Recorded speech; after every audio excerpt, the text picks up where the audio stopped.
नमस्कार मंडळी, moms recipe या चॅनलमध्ये तुमचं खूप खूप स्वागत आहे. आज आपण एकदम कुरकुरीत, एकदम क्रंची शंकरपाळी बघणार आहोत.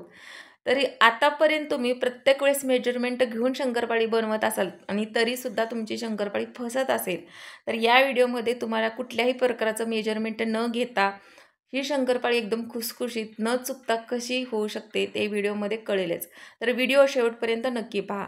तर एक डबा म्हणजे कितीही तुमच्याकडे मैदा असेल तेवढा तुम्ही मैदा घ्या. मी तर मैदा चाळून घेतलेला आहे आणि मैदा ताटामध्ये काढून घ्यायचा आणि त्याच्यानंतर बाजूला तूप गरम करायला ठेवायचं. जर तुम्हाला तूप घालायचं नसेल तर तुम्ही डालडासुद्धा घालू शकता. आणि तूप असं गरम करून घेतलेलं आहे. तूप तूप मी पिठामध्ये टाकत आहे. आपणाला तूप एवढं टाकायचं आहे की त्या पिठाचा गोळा किंवा एखादा लाडू असा तयार झाला तिथपर्यंत पिठामध्ये तूप व्यवस्थित सगळीकडून मिक्स करत राहायचं आणि पिठाचा मुटका किंवा एखादा लाडू तयार झाला तर समजायचं की आपणाला मैद्याला बरोबर असं तूप पडलेलं आहे. त्याच्यानंतर याच्यामध्ये आपण साखर ॲड करणार आहोत. पिठी साखर चाळून घ्यायची मिक्सरमध्ये वाटून आणि जेवढा मैदा आहे त्याच्या अर्धी आपणाला साखर घ्यायची आहे किंवा त्याच्यापेक्षा थोडीशी जास्त किंवा त्याच्यापेक्षा थोडीशी कमी घेतली तरी चालेल. तुम्हाला जसं गोड आवडेल त्या प्रमाणात तुम्ही साखर घ्या. फक्त मैद्याच्या बरोबर साखर घ्यायची नाही. तर त्याच्यापेक्षा मी मैद्याच्या अर्धी साखर पिठी साखर घेतलेली आहे आणि विलायची पूड घेतलेली आहे आणि बाजूलाच दूध गरम करायला ठेवलं होतं. दूध आपणाला फक्त थोडं थोडं घालत राहायचं आहे किंवा साखरेमुळं आणि तुपामुळं पिठाला अगोदरच खूप ओलसरपणा आलेला असतो. त्याच्यासाठी जसं जसं दूध लागेल तसं तसं मी म्हणजे 2-2 चमचेच्या अशा हिशोबाने टाकत गेले आणि घट्टसर असं पीठ मळून घेतले. चपातीला जसं आपण कणिक मळतो त्याच्यापेक्षा घट्ट असं कणिक आपणाला मळून घ्यायचं आहे. आणि दुधाचं प्रमाण इतकं कमी लागतं की एकदम जर तुम्ही ओतलं तर पीठ एकदम पातळ होण्याची सुद्धा शक्यता असते. म्हणून दूध जसं जसं लागेल तसंच दूध ओता आणि घट्टसर अशी पीठ मळून घ्या. पीठ थोडे वेळ भिजायला ठेवायचं आणि त्याच्यानंतर जेवढे गोळे होतील असे मोठे मोठे गोळे बनवून घ्यायचे आणि चपाती जसं आपण लाटून घेतो तसं सेम लाटून घ्यायचं. फक्त जाड लाटायचे आपण शंकरपाळीसाठी. आणि याच्या जर कडा चिरक्या तुटक्या होत असतील तर होऊ द्या, कारण जशा जर झाल्या तर म्हणजे आपलं पीठ एकदम व्यवस्थित शंकरपाळ्यासाठी छान झालेलं आहे.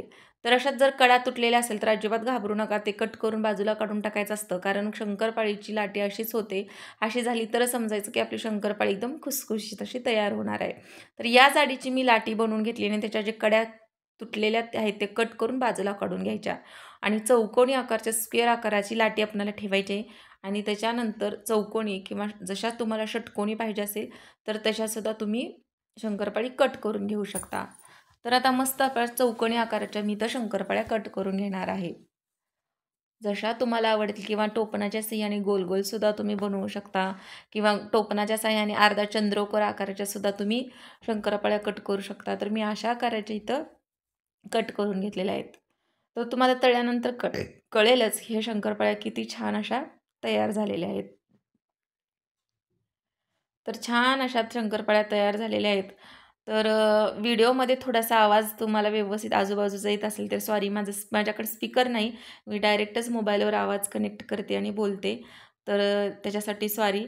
तर या आकाराची जाडीची मी शंकरपाळी तयार केलेली आहे. उलटण्याच्या साहाय्याने त्याला अद्दर हातावर किंवा प्लेटात काढून घ्यायचं आणि कडक तेलामध्ये तळायला टाकायचं. तेल कडक झाल्यानंतर थोडा शंकरपाळी टाकल्यानंतर गॅस थोडासा बारीक करायचा आणि खूप बारीक करायचा नाही, मध्यम आकाराचा ठेवायचा आणि शंकरपाळी छान गुलाबी रंगापर्यंत येऊपर्यंत तळायचं आहे. छान आपलं थोड्या थोड्या शंकरपाळ्या टाकायचं आहे. एकदमच जास्त टाकला तर शंकरपाळी एखाद दुसरी तेलामध्ये विरघळण्याची शक्यता असते. म्हणून थोड्या थोड्या शंकरपाळ्या टाकायच्या आणि छान अशा तळून घ्यायच्या. तर ती तुम्ही बघू शकता मी खूप थोड्या शंकरपाळ्या टाकले आणि सतत हलवत राहिले, म्हणजे सगळीकडून आपली शंकरपाळी एकसारखी तळली पाहिजे. कुठेही कच्ची कुठेही पक्की अशी नाही राहिली पाहिजे. सगळीकडून एकसारखी शंकरपाळी तळली पाहिजे. तर मी आतापर्यंत जेवढ्या शंकरपाळ्या बनवले कधीही मेजरमेंट न घेता बनवलेत, कारण मी कधीच मेजरमेंट घेतली नाही. अंदाजे तूप टाकते. जसं मला ते मी मुटका सांगितलं तसं किंवा लाडू बनवून बघते तसं जर लागलं की लगेच तूप टाकायचं बंद करते आणि गरम जे दूध असतं ते हळूहळू टाकते. तर इथं छान अशा खुसखुशीत अशा शंकरपाळ्या तयार झाल्या. तुम्ही बघू शकता कुठंही विरघळलेली नाही, एकदम उरल्यासारखी झाली आहे. किती छान झाली आहे, बघितल्यावरच कळतं की शंकरपाळी किती छान झाली आहे. तर तुम्ही सुद्धा अशाच प्रकारे शंकरपाळ्या बनवत जावा आणि तुम्हाला व्हिडिओ आवडला असेल तर लाईक शेअर नक्की करा. परत भेटूया.